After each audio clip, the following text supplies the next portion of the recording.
The next session is Beyond Connectivity and Access, Operationalizing Network Platforms as AI Innovation Infrastructure.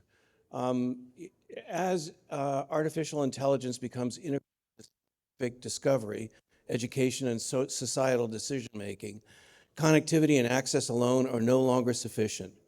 Research and education networks must evolve from transport layers into active layers of innovation and AI infrastructure, integrating deeply with data platforms, computing resources, and operational workflows. And we have with us today Ilkay Altintas, who has done this kind of work of operationalizing network platforms and innovation infrastructure across multiple domains. And she'll talk about some of those. And of course, many of you in this room from California know about her work with WIFIRE.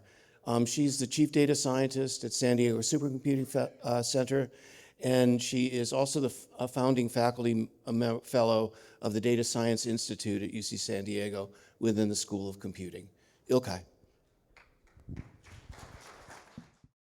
Who considers themselves innovators? Let's try it again.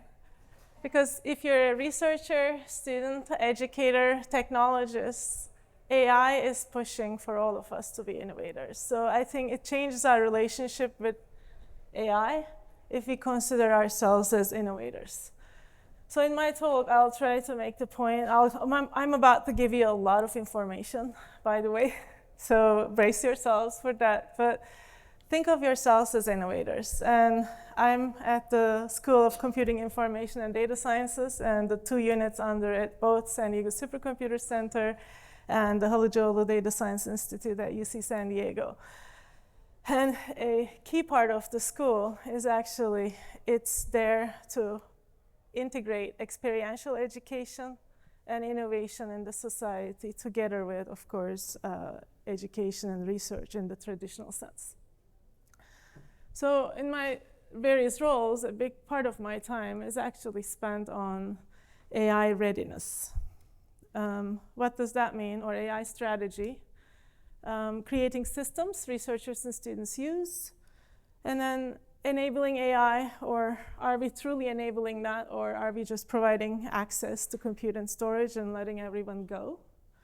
And how do we create the safe adoption and impact in the society and effectively train our workforce to be AI savvy? And then how do we take those AI prototypes? Remember, we are all innovators. In our daily lives, we are innovating with AI. And how do we then turn those into reliable, usable, scalable, real-world entities, all kinds of assets and workflows? So I'm going to talk a little bit more about the AI readiness problem. And I call this the societal computing and innovation in general. I'll talk about that model and national data platform that you heard as the enabling AI-ready platform. And then how do we then apply, if we had that platform, to societal computing and innovation and create a societal AI operating system, and Cenic and the networks and all kinds of things that go on it as platforms are key there. So why do we need to be AI ready? We have lots of reasons. First of all, I think AI is outpacing human systems, and also it's changing the way we can look at complex problems. But throughout those reasons, I think AI is inevitable and we must do it, should not be the reason for AI readiness. We need to have real reasons. This is 1961, one of the founding fathers. If you can, I wonder if we can give the sound to the room. I'm convinced that machines can and will think. I don't know if you hear. I don't mean that machines will behave like men. The field became known as artificial intelligence. Can machines really think? Even the scientists argue that. I'm convinced that machines can and will think. I don't mean that machines will behave like men. I don't think for a very long time we're going to have a difficult problem distinguishing a man from a robot. And I don't think my daughter will ever marry a computer. But I think that computers will be doing the things that men do when we say they're thinking. I'm convinced that machines can and will think in our lifetime. I confidently expect that within a matter of 10 or 15 years, something will emerge from the laboratories which is not too far from the robot of science fiction fame. So this is 1961, and the fathers of AI. And in 10 to 15 years, a robot will emerge from the laboratory of science fiction game. So it's 2026, and there's a plot twist here. We are still getting ready. So are we ready now, or do we need another 10, 15 years for those robots to emerge? My answer is we need to be ready for a continuous journey as the society, as the educators, as the researchers. And we need to build methods and systems to evolve our readiness. And that readiness actually comes from continuously being ready to innovate. So innovation is a muscle in a way, and we need to continuously try our hand at it and train ourselves, first of all, to be adaptive, data-driven, and human-centered. And we also need to build the systems to be adaptive and data-driven. This is also important because the problems we face today require better, faster innovation. They are complex, wicked problems. So what is the ingredients or the environment that we can prepare for that continuous innovation? We need to make our data discoverable and useful. Connection of the computing and data, as Frank mentioned, to workflows and education is a huge part of this. And we need to embrace more of these openness and transparency so we can have responsible AI integration. And then we need to have collaborative solution models and scale models that we can actually create an outcome-driven adoption of AI and community adoption of AI. So these are important things we need to watch for, and we don't have these yet. This is what I call societal computing. Can we actually create an environment that what we do as technologists, as the network builders and educators, create an environment that we can actually make societal innovation possible and faster. So over the last year, you've seen me in the stage before. Over the last year, we changed a little bit. I combine everything we do in that sense, in this umbrella of societal computing and innovation, with the right methods and the platforms to enable that. And as you can imagine, at the heart of this is based on, actually, a lot of it is informed by our work in FIRE over the years, which is growing to other areas like agriculture and education. So cutting-edge scientific discoveries, can they inform things that we can create innovation pathways that integrate AI, computing, data, and this cutting-edge science into things that we can scale and sustain for the communities we live in? And can we enable everyone to do it? Can we broaden these pathways to be locally possible rather than top-down? So use-inspired problems. What is this model? Right? There is the fusion of, as I mentioned, science, data, AI, computing. But also, it requires collaboration across sectors, not just across disciplines, across sectors, communities, local communities, researchers, institutions, agencies, the industry, and all kinds of integrations between these different areas. And can we then create a design approach through these integration of innovation and research and partnerships so we can transform ideas into solutions for these wicked problems of our time? And can we make the underpinnings of that transparent and open and interoperable, composable, and human-centered? Or these days, we like calling it humanity-centered, right, for all of us. These are complex. How do we make complex things simple? Design, I mentioned. This is about convergence, integration of domains, technical knowledge, community expertise, practical knowledge in the field, and making that design then possible through integration of modular workflows, data services, computing systems, so we can adopt these things as we learn to new domains and to new challenges. And this requires partnerships that fuel those co-design, co-production approaches with multi-sector partners. So we built an approach for this over the years, and it has 3 phases to it. I call the first phase the use-inspired problem phase. So can we understand what would be useful? What would be impactful if we built? And once we understand that, can we then create an innovation pathway through enabling systems and infrastructure so we can build usable things. So these are innovations, right? That's the second I, impactful innovation. And then the third part is getting those used at scale. So can we then build on those partnerships and understanding that we started, what we innovated? Can we build models to scale and sustain those?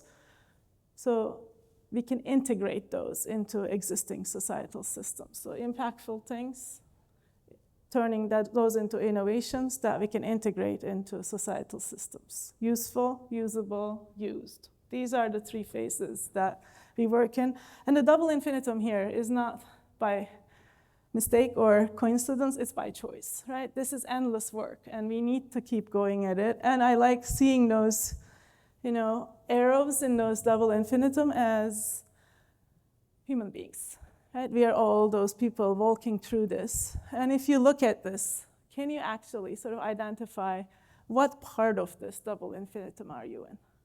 What do you do on a regular basis, and what you do, where can you place in here?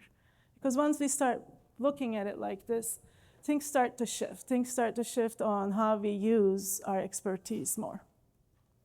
And in our case, our expertise is in computing and AI in my lab, integrated research workflows, composable systems like these NRP and other dynamic systems, cloud-like systems at the continuum of edge, cloud, HPC, data and knowledge systems, digital twins. Hannah is sitting there, my PhD student. Raise your hand. She's working on that. You can talk to her about digital twins. And also AI-enabled decision support. When we work with users, how do we actually support their decisions, them through AI? So how does it all fit, become integrated, practical, and possible? So National Data Platform, we built as this enabling AI-ready platform. It's a collaborative effort between many people, and we are in the phases of expanding it at the national scale. So the idea here is, what if we had interoperable data, AI integrated workflows? What can they do? But also, what are the ecosystem components, services, and enabling digital assets that actually get us there to those interoperable AI integrated workflows? Of course, why do we need to do that, right? There's fragmented access to data and models and services. Hugging Face has a lot of services, but we can't integrate into things, for instance. Complexity of formats, interoperability and context. We talked about this before, and it came up many cases. And disconnect between where the data is produced and where the data is shared. Data is produced in one place, then gets stored and sort of shared through one place. We are sort of losing that connection between how data can be handled and served. And we have really difficult deployment practices that NRP is, for instance, making a lot easier in terms of that containerization and standardization across the computing ecosystem. And when we have specialized compute, we don't have enough readiness to scale that. And this is a big one for me because I teach both beginning level and also finishing level courses that are project-oriented. And as a faculty, we cannot use research infrastructure for education, especially in our ones. They're completely separate. So we can't give our students research data and research compute and say, learn through this. And this is a disconnect because as faculty, we actually do big things. But when we teach, we kind of create these vanilla small examples. We don't teach what we know about the complexity to our students without having that research, compute, and data. I can't give my students before NDP and NRP a terabyte of data and say, go take average of this. No student can do this effectively. It's a simple thing, but when you have large data, that's research data, it's hard. And then more importantly, our systems lack user experience. We don't have user experience for different levels of users. So these were the reasons. And we didn't know all the needs either, right? So NDP is an exercise that can we build on open data CI systems and create an environment for building data services? But while we do it, can we work with communities to do needs assessment and application code design and user capacity building and go through this loop to iterate? Remember our double infinitum loop? We are applying that to research data and platforms. So our focus here is on usability, interoperability, and composability. You'll hear that. I actually asked ChatGPT to roast me, and it said, you're using composable so much that Lego should sponsor you, right? So you'll hear that a lot from me. So 2 parts to NDP. There's a centralized hub that we discover, access, use workspaces with digital assets like data, models, services, compute. And then there is a federation part that helps us to expand NDP with new services and distributed endpoints. So central deployment goes through the hub. It has an extensive catalog of data services, collaborative workspaces, interactive classrooms, and data challenges. We'll go through these. And also open knowledge networks and conceptual search. That means linking to concepts that science and educators work with. And then the endpoints are ways to extend NDP to where data is, large volumes of data is, or where the compute is, in a way that can be a core service over time or connects to core services like the catalog and search. So you can bring your own services and resources for your own communities. And you can also govern these resources when not all of them is completely open. Of course, underlying this approach is this composable. That means when we say federation, we mean really composing different things through dynamic environments. Composable services and systems at the computing continuum. So from edge to HPC, some examples are, of course, Sage, AI at the edge. These are resources that we can deploy with accelerators at the edge of data. And NRP, we heard a great talk from Frank. Cloud Bank, for instance, between HPC and Expanse actually has a composable piece to it. It can integrate with this Kubernetes-based platforms. Of course, this all started to 2015 July. Kubernetes first release was done. December 2015, I heard Larry talk at a conference, and he was talking about Kubernetes, and John Graham was working with that already. So Pacific Research Platform at the time was switching to Kubernetes to pool these things in 3-4 months' time. So this is significant for research. Right? That actually was the inspiration. So then Tom DeFanti and I were sort of talking about the software layer. What would that be? Can we actually enable users through it? And Chase CI was a project at the time that actually brought the software ecosystem to it and sort of brought this federation context to it. So what become possible is through this federation concept, right? And in NDP, we are using it in the hub and through these endpoints, for instance, for NASA, for NOAA, for other types of Earth scope like facility data from NSF to build services on top of these platforms. So you can think of the hub connects to these things, and it becomes an expanding ecosystem of services. That's why we call this a service ecosystem.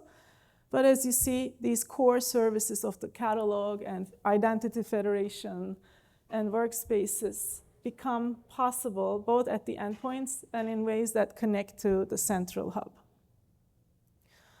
And some of these endpoints, again, for Sage, we have an endpoint that we can work with all the data from these edge devices.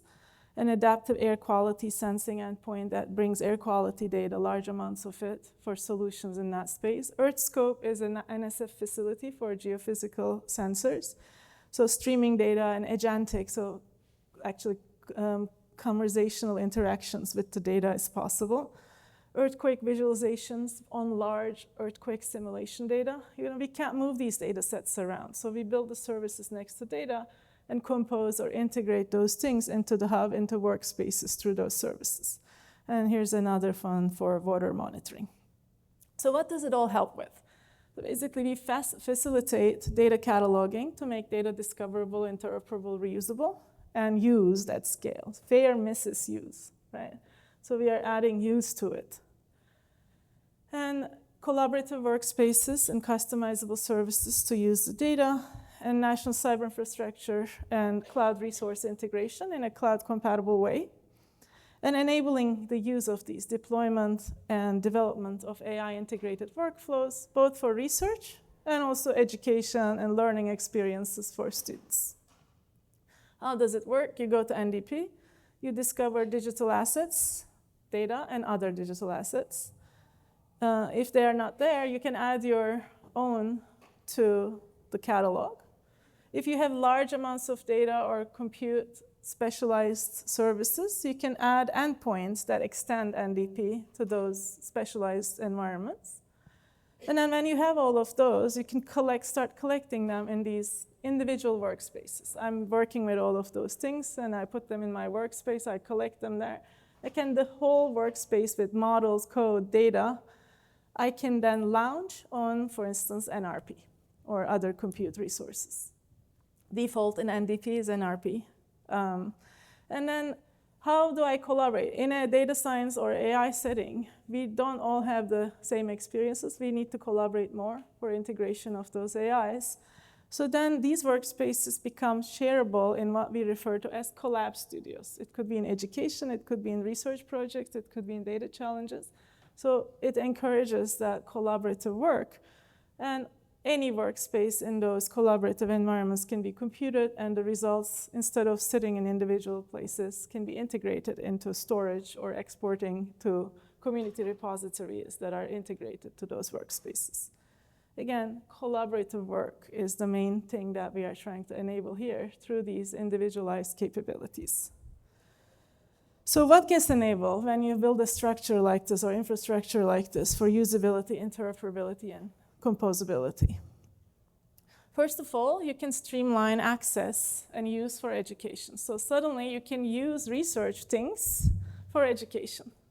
So Frank showed this slide, right? There are compute-ready classrooms with reproducible materials. For instance, Amarnath Gupta's graph analysis class, students were able to use terabytes of data in graph capacity in class exercises through launching their class assignments to NRP via NDP. Right? So the professor can set up these environments for the students with button clicks.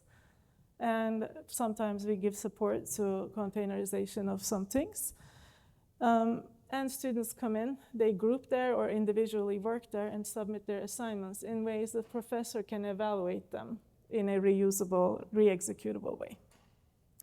The other class that happened over fall is Professor Ben Smar's bioengineering course. So this is an interesting one. Larry's sitting there, but Larry's, as you might, most of you know, donated 11 years. He collected 11 years of microbiome and other personal physiology data and clinical data, and he donated this. He, by his own words, he lives dangerously. So, and this data is available as a research asset. And the data is now loaded into NDPS catalogs, and it's made available to students through Benjamin Smars, who also is Larry's son, Professor Ben Smar's class in molecular systems. And students were able to visualize these large amounts of data in multimodal time series, explore their models and statistics, and train machine learning and explainable AI models through it. So this helps use that research assets that Ben actually and Larry use in their own research with their collaborators. Also, it opens it up to students and creates that talent pipeline and gives that research experience to students in the classroom. Call it experiential research, call it traditional education with better digital assets. This is changing. It changes the whole paradigm of educating students if we can do this. So same for data challenges. This is from my own group's work. We created a data challenge for UCSD students just to test the waters for NDP. It was, we called it Fire-Ready Forest. After learning a few things like understanding vegetation and plant data sets and things like machine learning and how to compute on NRP, use big compute. So there are 4 or 5 modules here. Students just go through a sprint to learn to get ready for a prompt that they'll be challenging themselves to. And we also created such that students can group through NDP to take that challenge. So in student groups, they'll take the prompt. And these are sort of these modules that students went through sprints, right? They learned, and when they were prompted to understand, like, can you get a LiDAR data from the environment terrestrial LiDAR scans and identify species information for the trees in it, vegetation and plants in it. So we thought we were just doing this. This is sort of opening what the students see, right? Well, now they're on NRP, for instance, here as you go. They can load those workspaces and execute them. We noticed at the end the submissions were not just from UCSD. We were supporting the UCSD students, but there were students from 8 other colleges and universities, right? San Diego State, UCLA, there's Oregon Institute of Technology, Colorado State. Students just found it, and they decided they'll take the challenge. So it's become a national challenge suddenly. So when you prepare the environment, students are actually eager to learn and join. And it totally surprised us. And students each worked with 41 gigabytes of data. They couldn't do this. If NRP wasn't there, they couldn't do it on their local environments, on their laptops. So these challenges are really popular now. F3 came up in Frank's talk, for instance. It's a Central Valley Innovation Organization. They are running a series of challenges. Frost risk forecasting data challenge, for instance, happened a couple of months ago. They're having another active one today. And we have about 10 challenges right now running on NDP, and it's on all kinds of areas. Right? And some of them are repeat challenge providers. So if you have any ideas like that, feel free to talk to us.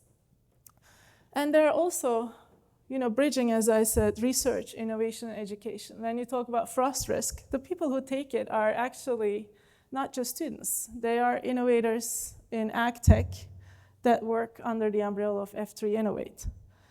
I don't know, Kurt Dodds is here. He's generally at this conference. I'm not able to see the faces. If you're here, just raise your hand.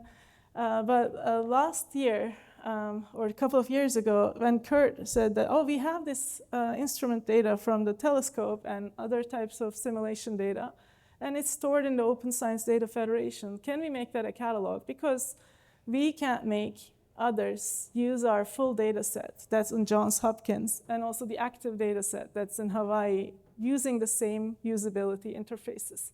The notebooks that we built, we can't provide those in tutorials. So suddenly, this became possible for him. So the data was cataloged, 13 terabytes of data in NDP, and linked to AI workflows through NDP Jupyter Hub running on NRP. And the Education Hub uses the same examples in smaller settings to make tutorials and other types of educational modules available to students. And the latest thing I would say is this example from Iron Horse Vineyards that you've all heard from Frank. This is really exciting, right? Because it brings Cenic Air, NRP, and NDP together in action in a very special way. Data is definitely streamed through Cenic Air and also the sensor interfaces that the NRP group built. And by making that available through this user experience level with education and research type of workspaces, we can provide hands-on training on these sensors. We can also maybe attract young people to do more ag tech innovation. And also we can develop this pipeline of farming and sustainability as a talent pipeline that integrates AI into those. So when you go to NDP today, you don't even have to log in. On top, there's the Education Hub. You'll see public workspaces there. You can actually, if you can log in using your CI logon or Org ID, and those workspaces are public for you to just look at what's in there. And when you log in, you'll be able to actually add those to your hub. So you'll be able to have access to those on NDP. This is the sensor data access that teaches that workspace how to access and fetch data from the InfluxDB on Iron Horse Vineyards. It shows the interactive map of the sensors, and it also creates these drop-down widgets to query the database. So it's there for you to get started and build on. We call these innovation templates for that reason, because it gets you started, and you can innovate through those starting points. The other example is the education workspace. It's to teach if you're teaching classes and if you'd like to use this data set. It has some modules on like fetching soil moisture, air quality, temperature data.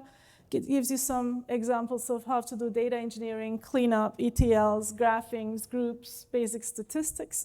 It also gives some examples of machine learning and summaries at the bottom. So it's a full data module, full educational modules you can bring into the classroom with the data sets made available from Cenic Air. Of course, if you'd like to do other things, the data is also available in the NDP catalog. You can look at these examples and build your own workspaces, collaborative projects with the data as well. So more will be shared on these today and tomorrow on the Iron Horse Vineyards testbed at 4:30 today and 2:20 tomorrow. I hope you can get more details there. So then when you have a large environment like this, the customization becomes a thing, right? Because it's interoperable, all kinds of disciplines are there. One of the things that came out of our needs assessment was this custom NDPs. Can we actually power many platforms through it? So things go into the central as an interoperable layer, but then you can move back from that and build on top of that a customized look and feel. And you can have the endpoint backends with a specialized user interface. And we built so far like light and full versions of this. You can log into those customs, or you can use it as a data hub, like just a quick access to what is available. Then you can log into NDP and get those full features from that. The biggest example of this is the WIFIRE Science and Technology Commons. This actually, over the last 2 years, grew from an idea to a full-blown place where we run different Pathfinder projects, catalogs of wildfire innovation, but we provide examples to community resources. If they exist in industry or other areas, the exploratory notebooks actually teach how to use those. And it's running its 4th challenge right now. And one of those 2 challenges are active, shrub-wise, and the risk modeling challenge that's going on is 47 industry and university organizations with 5 to 10 team members. And these organizations normally compete with each other. Now we are able to do an exercise to see how they do things in risk modeling and see if there's a new opportunity for risk modeling innovation for fire, for insurance industry, for power industry, and other things. And also, one of those lights, NDP lights, California organizations, actually some of the agencies said, oh, we do a lot of data innovation. Can we actually bring a California Commons together and measure, steward, and share data and report the impact of those data sets collectively to multiply their value? So this is happening. More data from California agencies will be in the California Wildfire Commons. But we can think of doing this for any industry, for any state. Right? That's the model that this type of environments enable. Another example is advancing US innovation in artificial intelligence. NSF, National Data Science Foundation, leads the National AI Research Resource Pilot together with 14 different agencies. And the pilot sandbox, portal has an NDP sandbox to show how NAIR resources could be useful. At the same time, these are of course available through the National Data Platform. But when NAIR users come to that pilot sandbox, they see how to use NAIR resources through these workspaces. They learn about it. Students can come into NAIR classroom on NRP through it. So it becomes an environment that customizes the user experience for NAIR users. Similarly, Convergence Accelerator at NSF, it runs different tracks. Track J was on food and nutrition security. There were 7 projects there. They got together and they have a track integration project for creating a data hub. And they were able to build that in a short amount of time on top of NDP. And they're now running data challenges on it. Data is an NDP catalog, but these data challenges, in this case, run on AWS with the Cloud Bank and other AWS credits they received. So instead of NRP, they're launching the backend compute on AWS. But this way, they're through the donated resources. Another example, grid resilience. You're getting the idea, right? The same thing, customization to these different areas. So we can innovate in those areas based on these centralized catalog and resources and elevate what's learned in those into the NDP so we can use them through the education hub to create new talent, to build more research into the ecosystem. And this one's interesting.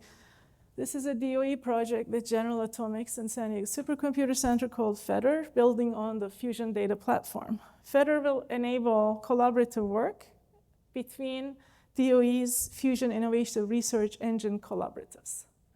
So innovation is built into the name of these, but what happens is then once you start making access to data and things like that in NDP, suddenly it becomes possible to do what we refer to as the deep agents or vibe coding. So now we can make these data sets available and conversationally Fusion groups in these collaborators can interact with the data and analyze data. And they're like launching that vibe coding environment to end NRP, as you see in the movie here. And I'm going to go a little further. So in the deep agent, now we can ask different things about these shots from the tokamak in this case. And it's going to actually find the data, build the code, and turn that into sort of analysis of these shots. And this is an example of what's possible today. What Frank was saying, you know, an ecology student doesn't have to learn programming. We can give them a different experience. This is happening for research. And when we showed this last week in DC, everyone was like, oh, I want more of that. Right? These are people who know programming, but they want to just stop the programming right there and talk to their data. So we can make that happen if we build these environments. So how do we apply this model? I have about 8 minutes, so I'm going to go a little fast here. This was the model. We have 4 parts to that model. We built partnerships. So we built a needs assessment. NDP started with a needs assessment, right? And we built a whole institute called Core Institute for it. We don't talk to you unless we understand your problems, even in research. So then when everyone in that Core Institute understands the problem, that sort of turns into an automatic partnership, actually, because they start thinking together. In FIRE, that means between different agencies. And then we use these enabling environments. Here is the wildfire commons, but it's actually underneath, it's NDP, as you know. And the solutions for that can come in. In WIFIRE program that we built over the years that I spoke here before about, we built solutions for now beneficial fire, prescribed fire optimization, for instance, wildfire response, fire weather, understanding the fire weather, or immersive environments like points to panel. So here, what we are seeing is there's this is not a photo, it's actually a terrestrial LiDAR scan at 1 centimeter resolution. Looking at that and creating an AI to understand what's in there, what kind of fire fuels are those, and combining it with fire models, or even, you know, putting it in a gamified environment so we can start training the fire personnel doing these prescribed burns. Right? So it becomes this immersive space. And here is a staffer at Congress that, you know, basically a policy-making organization, US Congress, looking at this immersive forest to look at how these prescribed fires affect. So you can communicate and contextualize and present the data differently, but we need the data system and we need those contextualization engines with AI to turn that data into knowledge that we can integrate into those presentations. So this is a nice integration in that sense of science, AI, and data, but there are a lot of, and it's like a digital twin. It is a digital twin.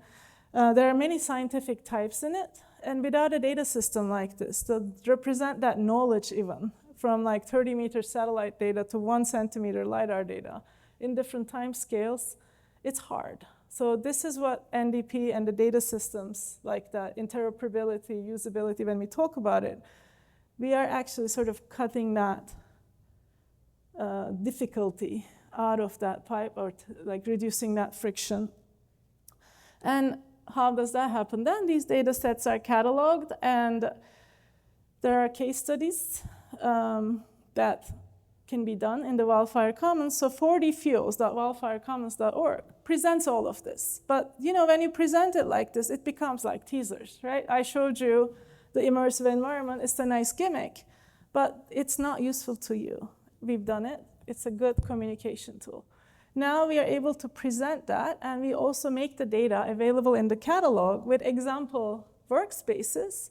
So you can do your own analysis like that, building on what we started. So it becomes a little bit more collaborative and sharing focused.